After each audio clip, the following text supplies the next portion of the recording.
就和对标上的凤凰一样，浴火重生，承载着我们舰队时的愿望。这团火焰要继续燃烧下去。我们不会为遗憾找借口，不管走哪一步，那就是自己的实力体现。这回我相信苏宁可以一飞冲天。几个月前，谁能想到我们会站在这里？几天之后，谁又知道我们将走得多远？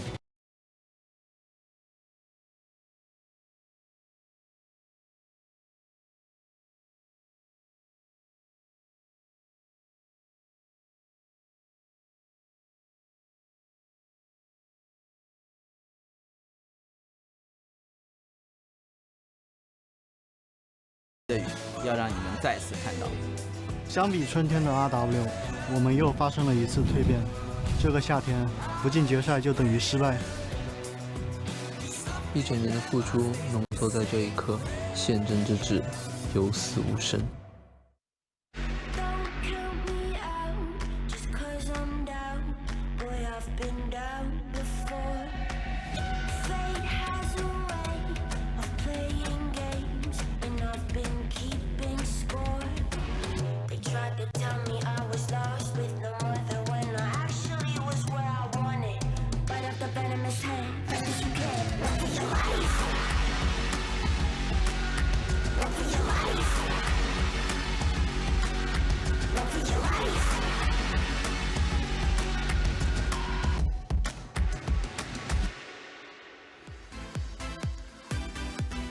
Hello and welcome to the English broadcast of the LPL playoffs. We're back for more quarter-finals here today. And you can see setting up in our stadium. We're going to be broadcasting it from Shanghai, but everything's going down in Beijing right now. We've had a lot of results that a lot of people would look towards and be like, yes, this is right. This is how the playoffs should be going. But here tonight with JD versus EDG potentially could be one of the first big upsets. You can see that actually in the crowd there's a lot of fan support coming in for JD, and that's because people like teams that win. And so far JD has done a lot of that here in summer, a lot of that in spring, and see them walking in here today. I've got Raz alongside me. How you doing, Raz? I'm doing well, thanks for asking. You're right. Here's the thing about what you just said. Everyone's going to come out of this feeling like there's going to be an upset one way or another. Upset for EDG historically, just because who the hell expects EDG to get bumped out of the quarterfinals? And upset for JDG because during the regular season, wait a second, like who expects that to happen for JDG to not push forward? So for both these teams, they have a feeling that they should go on to the next round. Yeah, the expectations are there for both teams. You know, if they were on opposite sides of the brackets, we'd be like, yeah, these are probably teams that could make the semi-finals. Yeah. I've got Raz alongside me. You got some red on you. I like it. Oh, definitely, dude. It's pink, Just by a the little way. bit. It's pink. It's close enough. Everyone I'm has sure a on different camera, color. like, Everyone has a different color. it's a blend of... actually, we have Frosk over there. She's a graphic designer. She's going to tell me, no, it's actually a rose color. Yeah. It's apparently says it's pink. it's pink. Red. Well, I just got proven wrong. Fantastic. All right, let's get right into that bracket, because we were talking about the bottom side of the bracket, but we had more happening yesterday, and that was in the quarter-finals. And it's all shaping up. It's all hardened up in the bracket, Raz. Yeah, I think, if you look towards the top side, which most people will say is the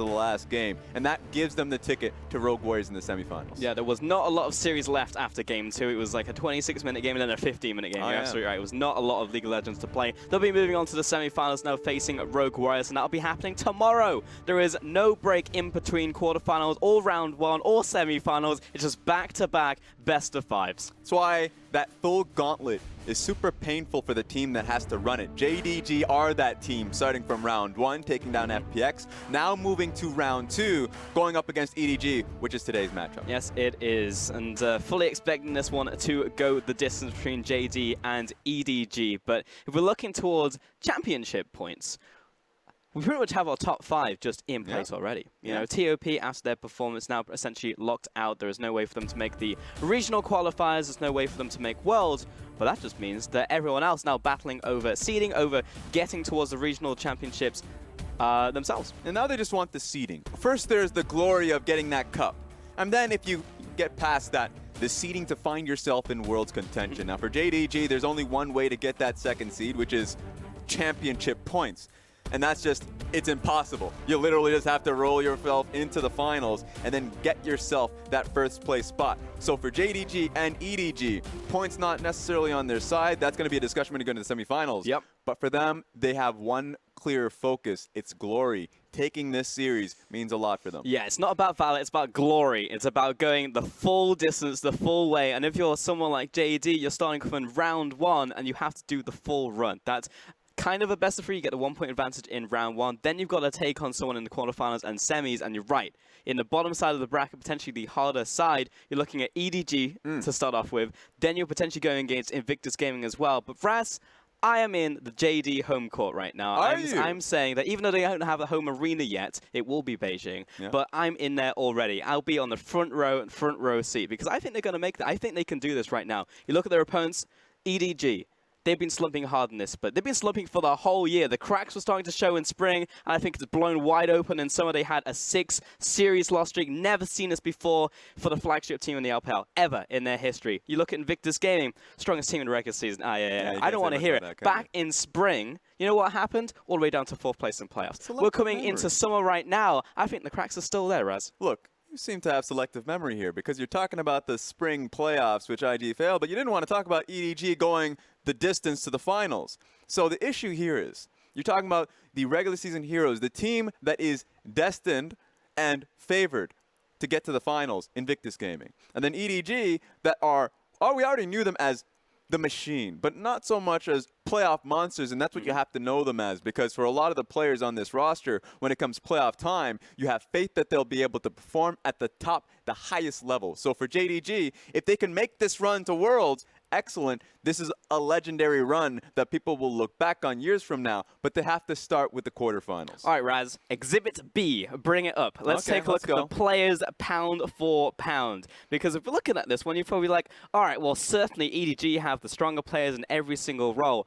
Incorrect. Objection. Take a look at the top side. Zoom and Cleared clearly better than Ray and clearly Love. You see, I like where you went with that. But remember, here's when it comes down to faith, because when it does come down to faith, you know, some people will give it to Ray because they know his history in North America as a carry player. Some will give it to Loken because, you know, they know that Loken did it in the regular season. But you're right. Zoom versus Ray, you give it to Zoom, you give it to Clid, because this regular season performance, they came out as the top in their position, and that's where I would agree with you on that. I know. This is what I will give you, Raz. Right. I'll give you the bottom lane. iBoy and Mako. iBoy hit, what, 20 games before he went into that World Championship. And yes, he kicked some ass. And he's got alongside him Mako looking very strong. Maybe even the best support in the league. But in the mid lane, that's where the contention comes in. That's where I have a bone to pick with you. Because I actually don't know which way that goes. But I'm in JD's court. I'm going to say Yagal's going to be taking this one against Scout. All right. Now, I understand why you're going to say this, because Yagal has had a phenomenal season. In fact, this year he is clearly the Rookie of the Year, and I'm going to concede that to Frost. I know Frost's going to give it to me when she has the cast. But Yagal doing well, but if you look alongside Scout, he's doing a little bit better in every margin. Scout has had the year of his career. So Scout, not only is he playing up to snuff, but then when it comes playoff time, much like that spring split you want to omit, he has a career-making playoff run. So for Yagal, it's going to be a hard run for him, because not only is he going to have to prove his worth going up against Scout, but if he somehow beats EDG, going up against Invictus Gaming has to take it against Rookie. So this is going to be a career-defining point for him. All right, that's a concession I'll make, but then you look at the champion pools in Yagal. What's he been picking up recently? That's Yasuo. If he wants to pop off from the game, he'll pick up this Yasuo. He also has the Zoe. He has the Galio. He has a strong core in his champion pool, and it's all effective. And the thing about Yagal that you should make a point about is that the ability to roam outside the lane to impact the side lanes are going to be excellent. But Scout, you don't need to roam. They need to come to you.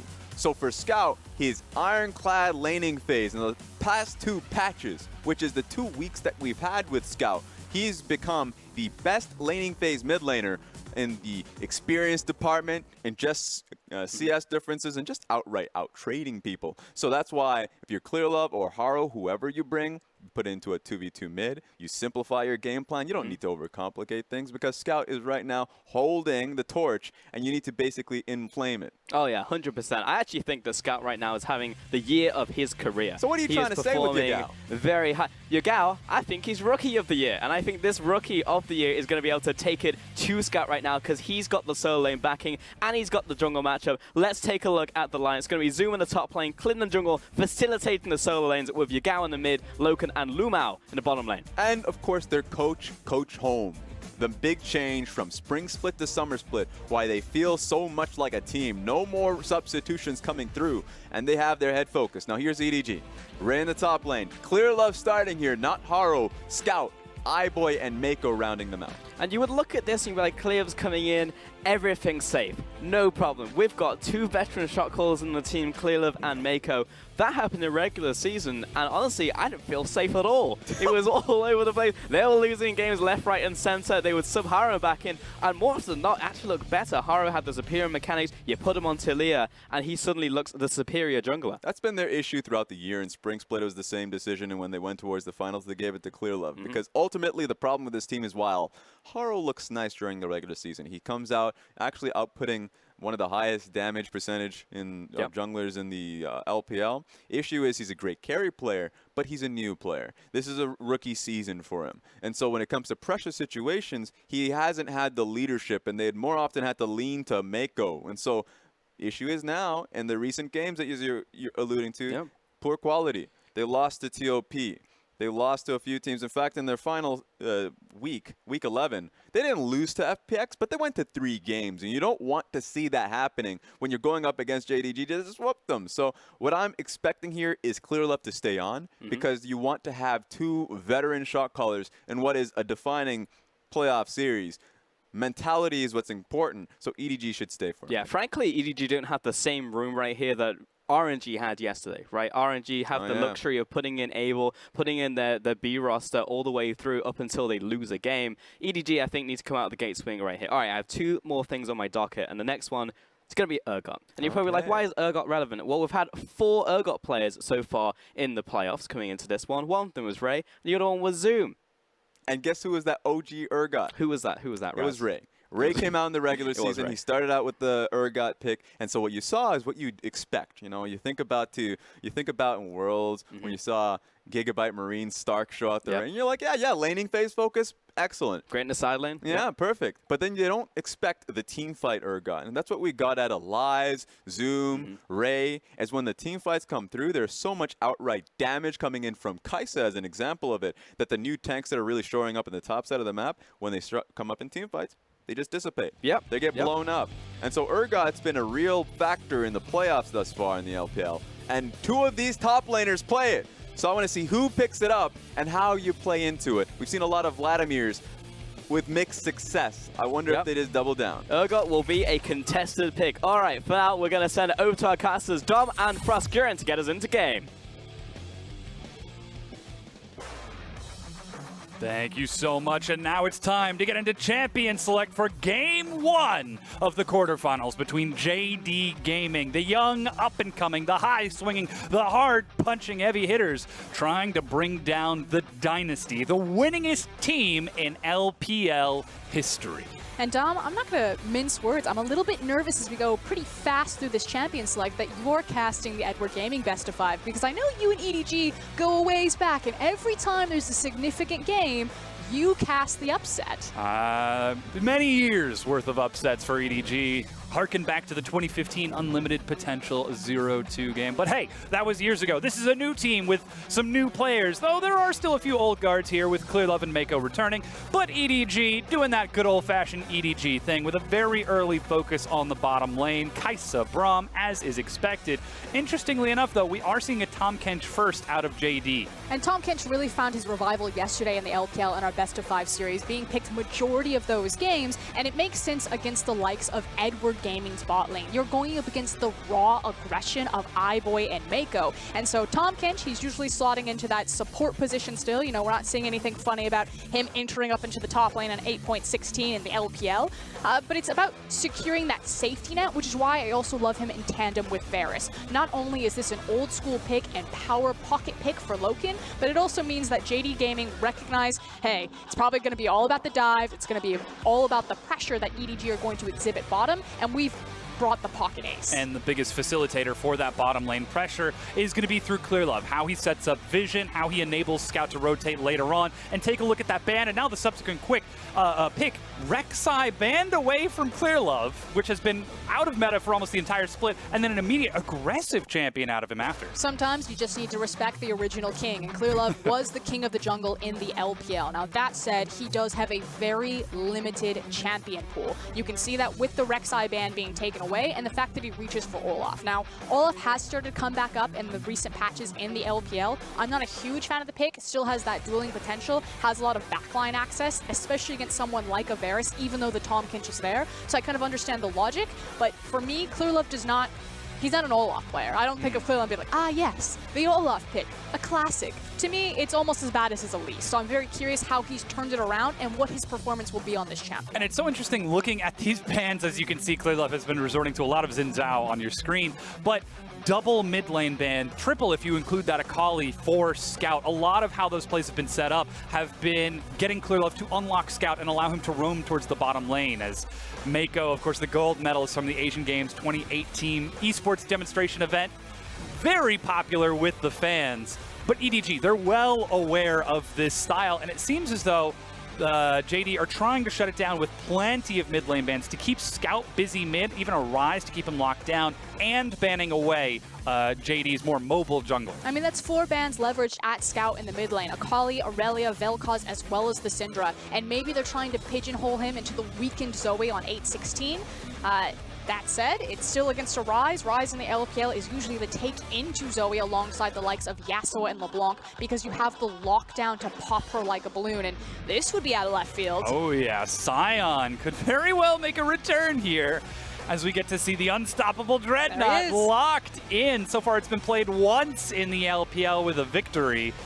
So one of the things about Sion is just how oppressive his laning potential can be. Now that said, there's still definitely flex potential between Ryze and Sion, mixing it up depending on what this last mid lane pick will be. But I feel like this is going to be Sion facing across from the Urgot. So Zoom, he had something in the back pocket. He thinks it's going to be the Sion pick that can get him through the lane phase across from a very oppressive Urgot in the LPL. And look at that, the return to Graves from Clid. This was a huge signature champion for him back when it was still in the meta before the transition out, and it absolutely shows that JD, they've got a very clear composition. They've got a front to back, they've got the Sion to run it down, of course that Ryze Realm Warp, the Tahm Kench Abyssal Voyage to maneuver around. JD embracing their set plays and strong laning phase rotations, whereas EDG, they're just going something standard and meta. Strong bottom lane, strong mid lane, and Urgot, you're gotta be kidding me, top lane. It's very stock standard from both these teams, both in the champions that they've selected as well as the play styles that these compositions can execute on. So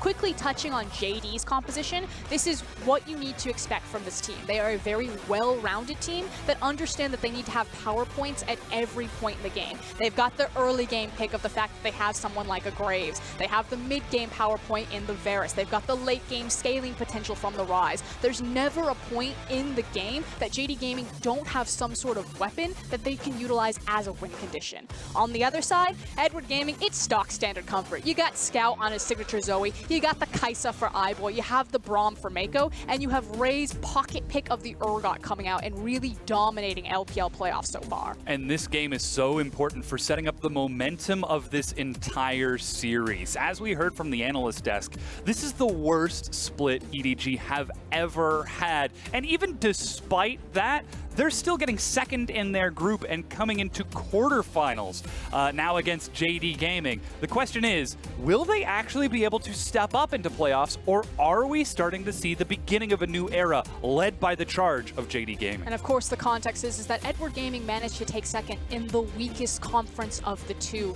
The Western Conference has been falling behind East at every single opportunity. JD Gaming, they get to sit at the big boys table. You know, win or lose here, they're at least going to the regional qualifiers, and they at least have a shot to attend the World Championship in their second season of the LPL. And of course, the way that happens is either through taking first in the LPL Summer Playoffs and getting the automatic World Seed, as that is the only way that they can seed in. There's no way JD Gaming can get in on points, even if they get second place. So this is the big upset. Do they start that run here, or will it begin when regional qualifiers takes place in just over a week? And if you're doing the math at home and you want Invictus Gaming to go to Worlds, you are a massive JDG fan, because if JDG eliminate Edward Gaming here and Invictus Gaming manage to climb into finals, they are auto-qualified for Worlds. So EDG, they kind of feel like the villains. It feels like people are done with them. They don't want to see them at Worlds anymore. They want the next chapter. They want the new kids, and that can start right here with JD. Well, as we load onto the Rift, it's just about time for us to hear from the audience for this hotly anticipated matchup between Edward Gaming, the old guard, against the new kids, JD Gaming.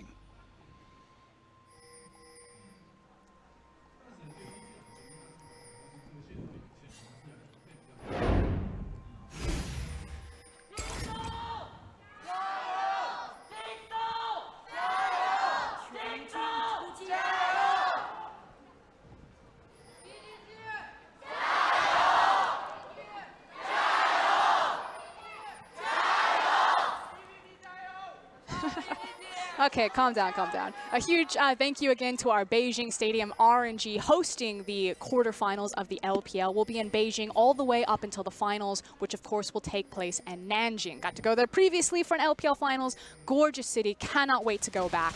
But first, we have some business to attend to as it looks like an invade. Zoom chasing it down, the smite from Clearlove. He ticks over to level 2, but look at the AoE damage. Clearlove's already getting low. And remember, Clid is on that Graves, though he's low health. He does quite a lot if he can sustain it, but Scout on the roam. Yagao chasing. Clid's the target. First blood to Clearlove, who flashes. Zoom follows up with one of his own, and Yagao chasing down Scout. He flashes over the wall, and it ends up being a 1-for-1, but first blood to EDG. And very scattered, and the big issue is the fact that Clearlove is going to get a springboard through his jungle because it was Clid that fell down. That's that reset timer where now you see him walk across his map back to his own red buff, whereas Clearlove's like, it's fine, I'm Olaf, I'm low health, it's only going to help me move faster through the jungle, I'm not quite going to be punished. As I say that, he's like, no, I burned a lot of pots there, I got to go back for us. He's going to go back and walk to his blue buff. Getting those very early Predator boots, too, so he might not have Flash, but Clearlove, like you said, going for a very quick clear. And already JD with a very strong set play up top, trying to upset the momentum of EDG throughout this early game. And if you've never seen JD Gaming, if you're just now peeking into the LPL to see what the hot shit is all about, these guys are our dark horse, and they're a very play-set team. They have a playbook, they like to stick to it. And so a level 1 like this is a very stock, set standard expectation from them, and this is what we're going to see more throughout the series. Not necessarily always level 1 plays, as it was an earlier rotation by Scout that ultimately made the difference, as well as some target positioning juggling that worked out in EDG's favor. But this idea that JD Gaming will always have a plan from champion select and do brilliantly to execute that through at least till 20 minutes. And that's where things really come into question, because we know Edward Gaming is the exact same style of team. This is a team that loves their mid-game tempo, their mid-game control. But the big question for EDG, why they've had such a tumultuous split, has been that 20 to 30 minute mark. Transitions and set plays around the Baron have raised a lot of questions as to whether or not Edward Gaming can still compete with this tempo style play. And stylistically, it creates a great matchup against JD. Exactly. We used to call JD Gaming baby Edward Gaming because they shared so many similarities in terms of how they like to approach the games in these set playbooks and also where their weaknesses are. Both these teams have struggled around consistent, effective Baron calls. So the 20 to 30 minute window is where I really want to put the magnifying glass on both JD and Edward Gaming. What is new that you've brought to the table for playoffs? Have you been able to shore up your mid game? Well, obvious attention is turning towards that Urgot and Sion in the top lane, but we've still got to get 16 minutes towards that Baron spawn, towards that period of time. Here you can see a lot of the early rates for Edward Gaming. Their first turret percentage is still exceptionally high because of how they play focused towards the bottom lane, but JD is a team that might actually be happy to contest that. And it's this idea of what you were just talking about, Dom, about how Edward Gaming are a mid-game focused team. And the reason why we say mid-game focus is because they prioritize winning matchups in lanes, particularly through bottom. They like to push first bloods, they like to push first towers, and then they use that global gold of getting these objectives to power spike into mid-game and just bowl through teams. As quickly, gank top. Ooh, that's a Disdain tossing Zoom back. He's trying to run out of this one. Flash gets him to safety as Clearlove tosses the undertow, and a teleport is being utilized from Yagao. He's level 5. He completes it. Yeah, decides to head all the way into lane. Just curious what Clearlove was going to do. My favorite part is when he just missed the Mushu axe. He's like, he was right in front of you. How did you miss that? The sun was in his eyes. That must have been it. But what's interesting here is that this is a new aspect of Edward Gaming. We usually talk about how they're all about their bottom lane, all about iBoy, all about Mako, especially when Clearlove is on the roster. His synergy and his whatever it is, that special something, the intangibles that he brings out in Mako have made Edward Gaming such a dominant force over the course of the LPL. But because they've now started giving more respect to Ray, allowing him picks like the signature Urgot, you're starting to see them give more attention to Ray. And Urgot can be so dominant in all of these matchups. It just feels like LPL can't figure out how to beat him in the lane phase. And it's so interesting that we're in playoffs, a time where EDG historically play up, and this is a team, like we just said, they always play towards that bottom lane style. It took coming to playoffs for us to see this style change, this approach towards something new for EDG. We'll have to see if it's successful, because right now it's even CS between the two, though Zoom does have that kill advantage, which should give him a little bit of extra gold. But if you take a look at the bottom lane, that's actually a small CS advantage for Loken, and he was able to deny iBoy a little bit of experience by crashing a good wave in. I mean, the benefit is that it's Varus into Kai'Sa, so you have a lot of the lane control, and then Braum into Tahm Kench. It's hard for Braum to look for the all-in engagements there unless you're doing it on the Kench himself, and even then, you're still competing with Grey Health. So, again, JDG, they always have a plan. They clearly had a plan that they were facing Edward Gaming. They prioritized the Tahm Kench, even when other teams had moved away from the pick, because they feel like it's going to be the safety belt that they need to survive this ride. It's so interesting to see how this plan is going to work out and whether or not that changes how they play around that 20 to 30 minute mark, because even when they do play towards the bottom lane, it's a bit risky, but there we go. That's a slow landing onto Ray. Relmorph gets Yagao in there. There's no flash available for Ray. It's coming off a cooldown, but the Rune Prison, he's trying to get out of this as Zoom is dodging the Fear Beyond Death as best he can, surviving for as long as possible, and Yagao finds the kill. But here's good, and a teleport from Mako. Klid is up there rushing up, using the Dark Harvest. The target is Mako right away. He gets bursted down and Klid finds a kill. They're even chasing it down onto Clearlove. Another slow lands. He flashes late, but JD find 2 kills up top. And a massive response from JD Gaming. Expertly played to make sure that they're prioritizing that top side of the map. We said, we know that the Urgot's going to come up. They talked about it on the analyst desk. You know that Zoom and Ray play it. Ray was the first guy to bring it out, and JDG had the pocket pick. They had the plan from minute 1, and you finally got to see it executed.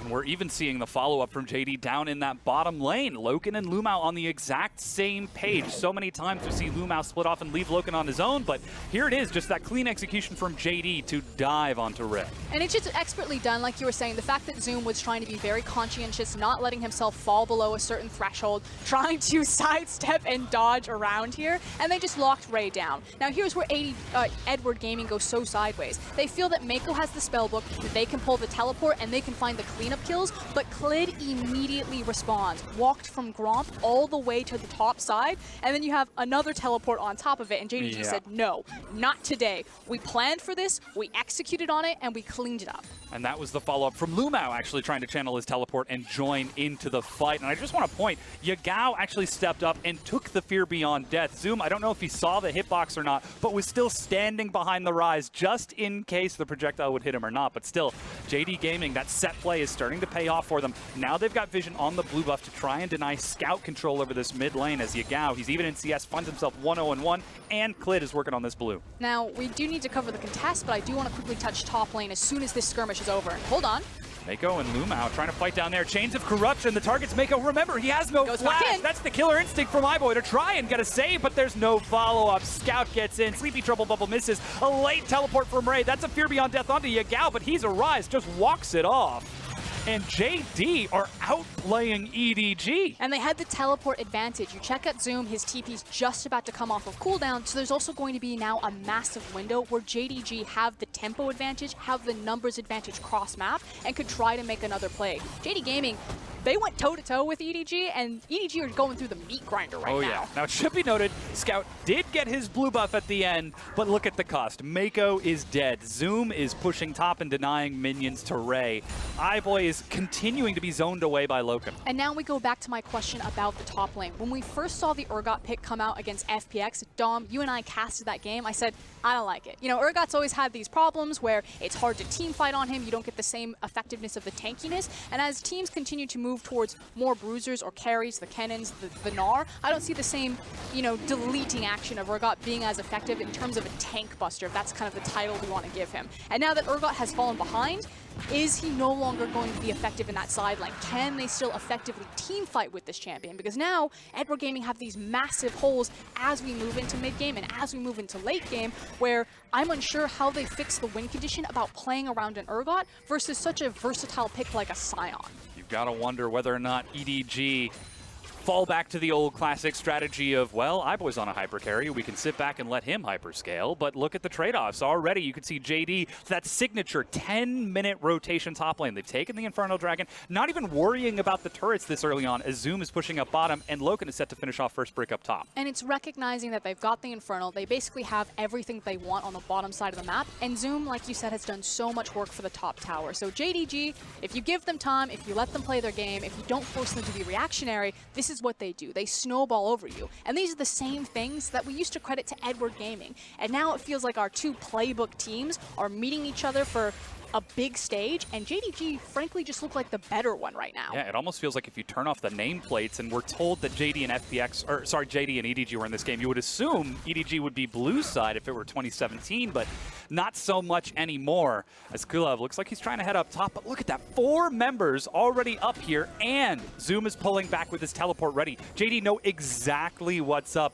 and they could be trying to bait EDG forward. The question is, does EDG take the bait, or do they actually sit back and try to slow this game down? I think it's more so an observation that they understand what JDG are playing around. They know that it's about Rift Herald, they know that it's about top tower, and JDG are just trying to hold Edward Gaming in their current formation and take what they can for free. And Edward Gaming are flipping this coin. Are we strong enough to fight them? Can we steal this from them? Can we approach them? And it looks like they're going to go for the pincer. Teleport advantage on Zoom. He's racing up away. You can see Ray is chasing him at full speed. That's even the Urgot ultimate to run him down. Realm Warp from Yagao to even further zone them away as Zoom shows up just for moral support. And this is the perfect example about what we're talking about. Edward Gaming, the reason why they've had the worst split of their LPL career is because of mistakes like that. You're not keeping track of your teleports. They became aware of it and said, okay, we hear Sion, he's trying to teleport, or he's just going to ult up. We must disengage because we don't have the ability to get Urgot up here, but it's that indecision. Can we fight this? Can we force them off of it? And instead of grabbing free farm or trying to set themselves up into a better position to trade for the Rift Herald, they just straight up lose it. And they've still got that Rift Herald in their pockets. Clid walking all the way up to the turret, going to go for an N-powered recall inside of Vision, so EDG know there's no threat for a tier 2 push, but the recall is almost perfectly synced with the turret going down. Loken gets all of that first brick gold, still 20 CS, while Zoom is keeping Ray busy down bottom, and that's already been worked to death by Zoom. Just a few more waves until it goes down. Meaning JD, they've got to keep their eyes on the next target, keep their eyes on the prize, because if they let EDG get back into this, it could still go down to that individual mechanics outplay team fight. And you have to think that that's what Edward Gaming are going to start to rely on. Part of the reason why they've fallen so far down in the LPL is because for the longest time, EDG just had the best players in every single position. But that time has come and gone. I agree with the analyst desk. I feel like this is stronger bot lane versus stronger top lane between these two teams, pound for pound talent-wise. But Yagao is not just outclassed by Scout. You know, no longer Edward Gaming just have these superstars on this roster that allow them to do whatever they want because they're better players. And JD Gaming, as kind of the unknown names, as the dark horse of the LPL, prove that so much talent is being injected into this league that Edward Gaming need to change up their strategies if they want to continue to be successful in the league. Now we've got a Rift Herald being summoned into the mid lane by JD. They've brought Loken and Loom out. 2 big items completed along with the Iceborne Gauntlet for Zoom. Herald is going to charge in, and even though Zoom, actually no, that's Yagao teleporting in, Zoom walked it up, Chains of Corruption, onto Mako. He soaks the wall, piercing arrow onto Scout, who's sitting on heal and cleanse. They're playing it real risky close to the turret as Yagao walks it up, but Loken takes a turret shot. And still JD, they're trying to keep EDG busy here. Sleepy Trouble Bubble, I cannot believe that did not hit Clid, but they're still pushing this next wave and trying to take this turret, and Scout is looking for an opening on the side. How desperate are they going to be? Are they going to wait for Scout CC to hit, or are they going to wait for Mako to pull the trigger? Because mid tower is about to fall. There's the Sleepy Trouble Bubble, a lot of zone control setup. They stack on the other side of the wave and start making their way around. Zoom gets a slow on the Mako. He's real low. The piercing arrow chucks him down to 100 health, and EDG, they are dancing a fine line, but they're still able to hold the turret. Will they be able to hold it for one more wave? And it's about how patient will JD be. Are they going to wait for that single wave? Or are they going to say, no, it's fine. There's free farm across the map. It looks like they're going to take their backs, find their resets. Cloud Dragon, not the most important, but we have been quite timely with our Dragon Timer so far. Spawns in 1 minute, and there's also the bot lane tower, which is also just as weak. So plenty of options for JD Gaming to attack the map and continue to try to rip Edward Gaming around until they find the engage that they like. This maneuverability from JD Gaming, these set plays, was what once made Edward Gaming famous. You can see fans are still voting for EDG. Both iBoy and Klov at the Master and Challenger in those fan votes, where the best JD have is Yagao at quote-unquote diamond in these fan votes. And quickly just explaining what's happening is that the Chinese fans of the Chinese streaming platforms can give these teams votes, and it helps promote them. The team's ELO or collective ELO can be seen at the top of your screen, and it is an average of each player's individual ELO. So what you should notice is that someone does a kick-ass play, they're going to get a bunch of votes. They're going to get promotions, and everything's going to level up. And speaking of leveling up, 2 towers. That's mid-tier 1 and the bottom tier 1. Your but here's in. the trade-off. Clearlove and Mako are invading the blue buff to set up Vision around the Baron, but it's 16 minutes into the game. There is no Baron for them to take. They have effectively set up a lot of Vision so iBoy can split push up top and get EDG onto the map by taking their first turret, but it's a 3,000 gold advantage for JD. They've got first items on just about everyone, and that's a teleport teleport coming in from Yizum. Even the Abyssal Voyage to bring Loken. Yizum is going to try to pincer them against the wall. EDG, though, they see this coming. Nobody's protecting Eyeboy, and he's already dead. Clearlove is turning and running to leave his longtime support to fall as JD, they react and collapse, punishing Edward Gaming. Literally ripped Edward Gaming apart. Wasn't even close. JD Gaming are smashing them right now. We're only 16 minutes in the game, coming on 17 minutes. It's almost a 3K gold lead, and JDG, at every single engagement that Edward Gaming have tried to force, have turned it on its head. And this is wholly unpredicted. At best, we expected JD Gaming would go even with Edward Gaming to keep the keep pace with them with these set plays, waiting towards that 20-30 minute mark. But JD come out swinging from level 1 and do not let up off the gas. And it's because they are constantly making plays with every spell and advantage that they have. You know, it's Zoom using a very aggressive teleport. It's not a reactionary teleport. It's a trap that's sprung with the Abyssal Voyage. There's never a window in which JD Gaming have an opportunity to set up a play, taking an objective, finding a pick, punishing a team fight that they're not grabbing. So now we've got to turn our attention towards what's next, because JD, 7 kills in 17 minutes total in this game, 6 of them going to JD. They've been constantly pushing the tempo, pushing the pace against Edward Gaming. Now it looks like the rotation is down towards bottom, and Abyssal Voyage is almost back up off of cooldown. Yagao and Clid already setting up the wave. There's a moment for breathing right now for Edward Gaming because the Baron hasn't spawned, because there's no big priority dragon to fight over. All they need to do is kind of sit behind their towers, wait for these waves to be shoved in, and try to minimize the damage. But this is the catch-up potential. And EDG, what's their win condition going to be? You said it earlier. I'm going to echo it again. It's probably going to be Eyeboy and the Kai'Sa. They're sitting in their comms. They're saying, you know, it's fine. Kai'Sa's got our first item. We just need to get her to item number 2, start unlocking some of that power through her abilities, and then we're just going to play front to back, and we're going to run Eyeboy down into them. They've got great backline dive between the likes of the Olaf as well as the Kai'Sa. You can get some snipes with Scout, so they're looking for outplay in terms of these team fights. JDG, they're just going to get stronger at this point. They've got their mid-game power spike, they have late-game scaling potential, they have a great standard 5v5 composition, so the onus is on them to continue to pressure Edward Gaming around the map. EDG bringing 4 people to take a red buff at 18 minutes in. That's how concerned they are to be giving ground. The wave is pushed in and Eyeboy is able to catch it. But looking at that Stormrazor's build, if he decides to go for Crit Kai'Sa, it's going to take a long time for him to come fully online. Needs an attack speed item and that Infinity Edge if he really wants to compete. Whereas Loken, he's already got his Blade of the Ruined King well on his way to the Guinsoo's. He does damage throughout all points of the game. Which is why this Baron is so important, because JD Gaming need this to snowball the game, to put the pedal to the metal and continue to drive over Edward Gaming. They don't want to let EDG create a hiatus and start gathering all of that farm onto the Kai'Sa to hit those big breaking points. And this is where JD have struggled around that mid-game, specifically around those Baron plays. They've shown us that their first 20 minutes are pretty immaculate. Well, what do they have to show us next? That's the Realm Warp behind the turret. Oh my God, Yagao shows up and actually takes it. There's a Paddle Star, and nobody's here to defend this. Scout, he was supposed to catch the wave, but the only thing that he catches is dust as the turret explodes in his face. I mean, credit to Yagao. I don't know if he was going to be bold enough to take that one. I thought it's a great play just to use the ultimate as a zoning ultimate, but maybe he read the situation, how Scout postured in the lane, moved immediately away from him. Think of the message that sends. In game 1, I will take a Realm Warp underneath a turret, underneath nearly 2 turrets, just to zone it away. No turret is safe for Scout, knowing that. And it looked too easy, and Edward Gaming, frankly, have zero response. Their primary factor is just trying to create safety nets for Kai'Sa, and you can see Mako scouting for that again, trying to constantly move into River. And again, it goes back to the beauty of the Sion and the Tahm Kenshul. It's been a while since we've seen this combo used effectively. Sion's really disappeared from the LPL, but if Kai'Sa ever oversteps, Abyssal Voyage, Sion Ultimate, even a teleport, she's immediately going to get collapsed on. And we've already seen that happen once this game, so EDG have to be extra careful now that they know that it has already happened. But 20 minutes in, Baron has spawned. That's the pickaxe and an amplifying tome for Eyeboy, but still no Guinsoo's, whereas on the opposite side, Loken has his. We're seeing item 2 on the way from Yagao. Adaptive Helm from Zoom to further deny that Kai'Sa damage. It's very clear what JD want to do, but now it's up to Edward Gaming to constantly maneuver around this vision and keep this Baron safe. Yeah, keeping the Baron safe. Edward Gaming, they're looking for picks. They're looking for very quick hit-and-run type of skirmishes. They can't afford a big 5v5 right now due to the item breakpoints. They're not strong enough just yet. So So they need to keep these lanes isolated and again, slow down the bleeding, and it might start here. That was actually the Ghost. Ray landed the Fear Beyond Death a moment ago, but Yagao is keeping his shield up to try and deny any execution.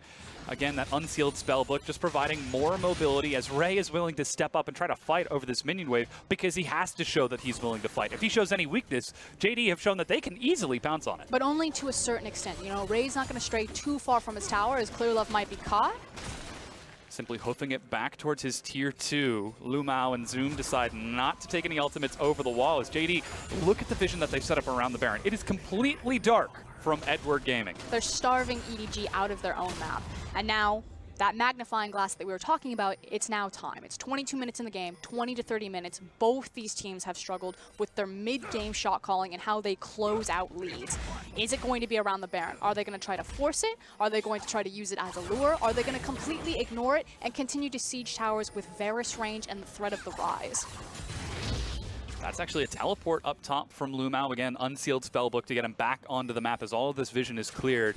Clearlove is trying to sneak towards the pit, but this is a scary place to be. Ward over the wall, spots Lumao and Loken as they're pushing up. Looks like JD. They're not content to sit and wait. This could be another one of those plays as Yagao is picking up blue buff. He's a few moments late, but that's early exhaust from Mako. Oh, Scout's TPing. That was the unsealed spellbook exhaust, actually. His flash is coming back up in just a moment, but Scout, even using his unsealed spellbook teleport to get back in. Lumao is just bobbing and weaving to continue to maintain pressure. Zoom in the front, landing a knockup onto 2. That's a cleanse. Chains of Corruption lands onto Clearlove, and the Ragnarok gets him back to safety, but Mako has no way to get out of this. But the precision and intent from JD Gaming, they start the fight because they want the tower, not the kills. Here's the kills. Realm Warp chase. Yagao with the flash. Rune Prison on towards his own Realm Warp. Blocks Mako down. Eyeboy flashes away to escape, but Zoom eats some damage. They're still nice and healthy, though. Ray is looking for a way in, but without any follow-up damage from Eyeboy, without Scout landing some harass, he just cannot go forward. And this is what you need to expect for the rest of this series. This is not going to be a very bloody back-and-forth best-of-5. These are two very intelligent teams. They're pressure Valve teams, and they're always going to play for the objective. And when they have that global gold, when they know they're strong enough, then they will take the certain fights. Edward Gaming know it, JD Gaming know it. Expect the scoreboard to stay very similar. This isn't Invictus Gaming, this isn't RNG. Buckle up. I'm sure you're having a great time for this. Plenty of time for the color caster to just keep on getting all that juicy analysis as Yagao. Looking for a bit of a sneaky kill onto Scout. He's got double flash, just uses the overcharge to force Scout back, but Yagao, what a guy. Uses the Realm Warp, then flash Rune Prison so that his team can actually take the Realm Warp forwards. That is very far from standard. And just to echo Raz, Rookie of the season. I 100% agree. I thought he was Rookie of Spring Split. I definitely think he should be Rookie of the entire season. Yagao, there were so many questions. Doinby used to be the focal mid laner, now, of course, on Rogue Warriors, making his big international entrance on the Rift Rival stage. How were they ever going to replace him? With JD Gaming lost Doinby, everyone thought that was going to be the death of the organization. But they find Zoom, they find Yagao, and they inject life back into in a roster that could possibly go the distance. I mean, it starts here. We're only in game 1. They've still got Invictus Gaming to go through, but at very least, they have a shot at that regional qualifiers. They have a shot at Worlds. And if they take this series against EDG, especially after a dominant game 1 like this, they're showing, hey, maybe they can actually compete with the Big Four by bringing down the Old Guard, by bringing down the monarchy of the LBL. They're definitely at the big kids table. They kicked TOP off, and they now get to sit and say, yes, you're going to have to go through us at some point. It's always a question of, is it the Big Four, or should we start calling it the Big Five if JD are able to take this game? But that's going to be a sleep landing onto Sion. Still very tanky, but Scout trying to recall there as it's just wave after wave being cleared out. Clid sitting there and maintaining vision, and again, they're able to clear it out. Realm Warp towards the Baron. Lumao doesn't get into it, but Clid is trying to slow this off. He's feigning this delay as Clid has a way to get over the wall, but EDG are chasing forward. And really important is that EDG still have another blue trinket to use here. They should disengage from this. That's the charge! Oh, they managed to find Mako. Remember, he has no flash. He gets pulled in and dies. Suddenly, all that protection makes this a lot scarier for EDG. And excellent posturing from JD Gaming to make sure that they could get the pick. Now, Clearlove still has access to flash, still has access to flashing over the back of the pit, and Clid is trying to zone. Yeah, he's got to be careful with that Urgot, though. Fear Beyond Death is absolutely terrifying for the execution, but they've done the play once. They might be looking for it again. That's the Abyssal Voyage to chase it up. Slow lands onto Ray. Scout's already at low health. He flashed out of this, but Sleepy Trouble Bubble prevents any chase. Lumao getting very low, but retreats away from this as JD are just juggling the aggro, dancing around EDG. You're starting to see a little bit of those nerves, I feel like. That wasn't as clean as it could have been from JD Gaming. You saw that they wanted to turn off the Baron, use the mobility of the Tahm Kench to try to get themselves in a position, but cost themselves a lot. And Edward Gaming, huge win for them. They managed to have the red zone defense, they held the Baron, and they now get more and more time for iBoy. Now sitting on 2 items, trying to find that final 3rd item. So very close, but needs to complete an attack speed item to get at least a little bit of crit before he can start looking for that Infinity Edge. If that's the route he decides to take, of course he can pivot towards AP, but that takes even longer with the Rabadon's death cap costs. But Loken already looking for the wit's end. He wants damage here, he wants damage now, he wants to be able to survive the Zoe and the Kai'Sa in these fights. But with JD, they have just taken every turret. 5 turrets to 0, 3 dragons to 0.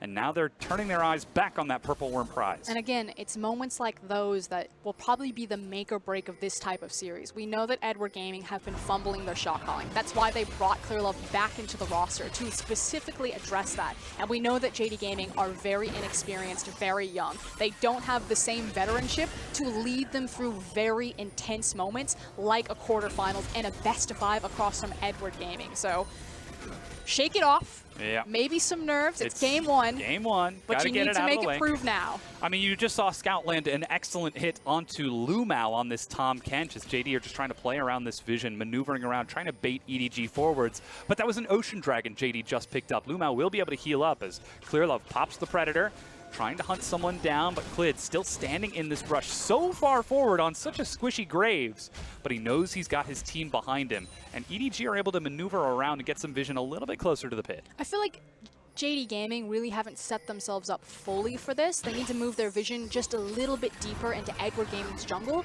They're also ignoring their side lanes simultaneously. So they're getting their top wave going, but their mid wave is getting cleared out. They need to get them going both at the same time, but they decide they don't have the patience for that, and they're going in. Look at that Zoom getting shuttled into the back. What's his target going to be, and will he be able to survive? In fact, flashing out of this, that's a knock-up. Yagao is split from his team, but saved by Lumao. As EDG, they found a good front onto this. Can they chase it down? Righteous Glory from Ray. He's running in. Who's going to be his target? Zoom keeps himself in front and prevents EDG from racing forward. The hesitation, the nerves from JD Gaming, they should have the advantage in these fights. They've got the superior gold lead, they have superior items, but they're unable to make them connect. They don't have the right vision set up, and they're constantly disengaged about, are we taking the Realm Warp, are we not taking the Realm Warp, where's the follow-up? Whereas Edward Gaming, so much cleaner, and you can see some of that veteran experience coming through of how dangerous they are. The fact that Ray is coming around the corner, that he's threatening the flank, that iBoy is using the Kai'Sa ultimate so aggressively. And here it looks like this is the overall vision of the map for JD Gaming. You can see they've got some control over the Baron,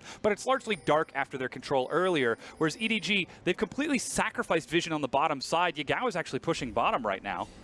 And it's understanding exactly where they need to be and what objective they need to hold. And again, that ticking time bomb, guess what? It extended a little bit further because you were right, Dom. It's going to be looking towards that AP sidestep for Kai'Sa.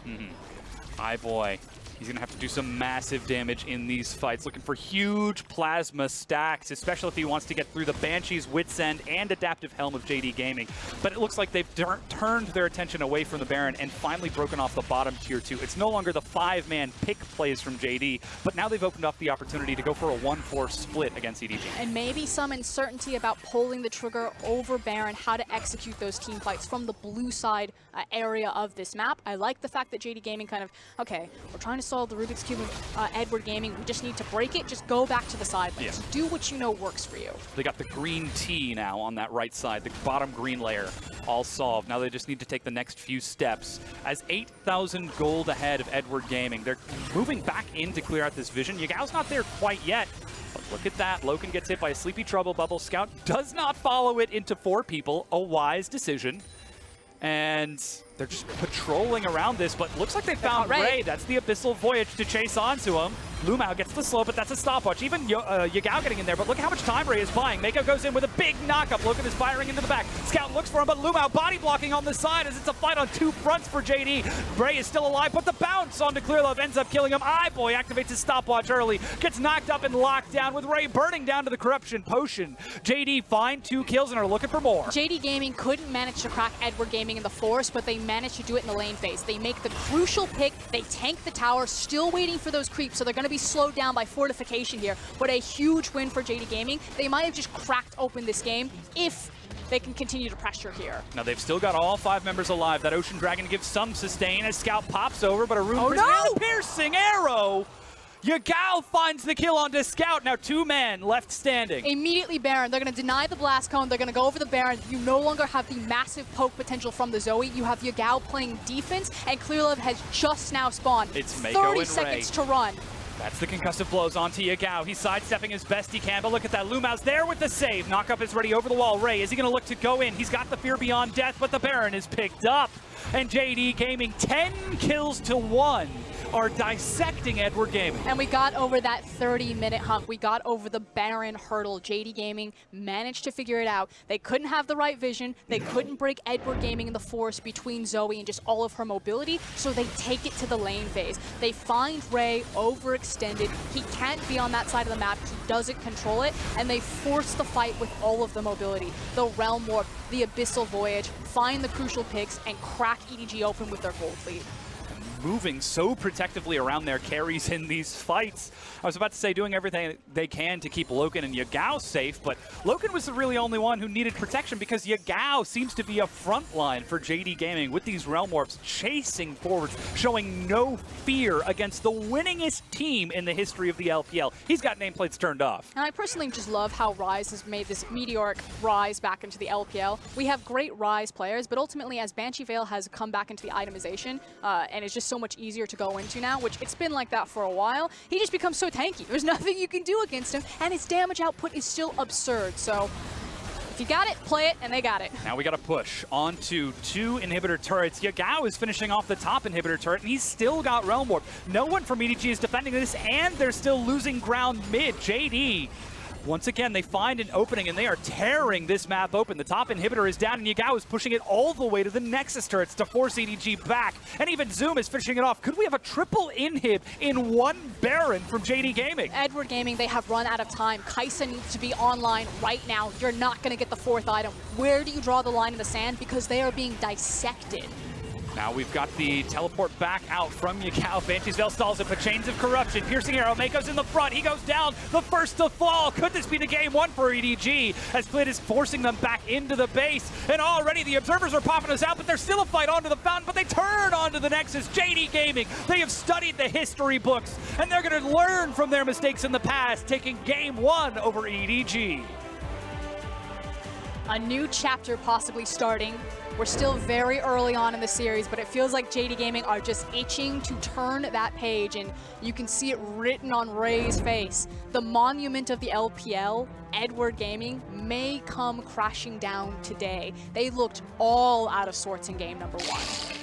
JD Gaming playing EDG's style against them and pulling them apart piece by piece. They still showed us that same characteristic weakness during the mid game, but it was so much more intelligent about how they were willing to back away and retreat from fights. This is the same lesson we saw them learn against FPX just 2 days ago, and they've shown that in 2 days they can turn around that quickly and take that same style of play against Edward Gaming. I mean, we talk about meteoric rises, but this is something else. And JDG have been the baby Edward Gaming, but no more. They are now about to overcome EDG. They played their style better than them. Every time Edward Gaming tried to find some sort of skirmish or fight, JD Gaming read them like a book. Had the pocket play, had the plan, executed it brilliantly, and put Edward Gaming into the ground. And so many times we ask the questions, when will the dynasty fall? When will the monarchy change hands to someone new? Well, JD Gaming with a victory here, they could be showing us that that day might have finally arrived. Edward Gaming have only ever been knocked out of playoffs twice. Oof, it very well could happen that JD Gaming do that once again. But now to break down that Game 1 win, let's hear from our analysts.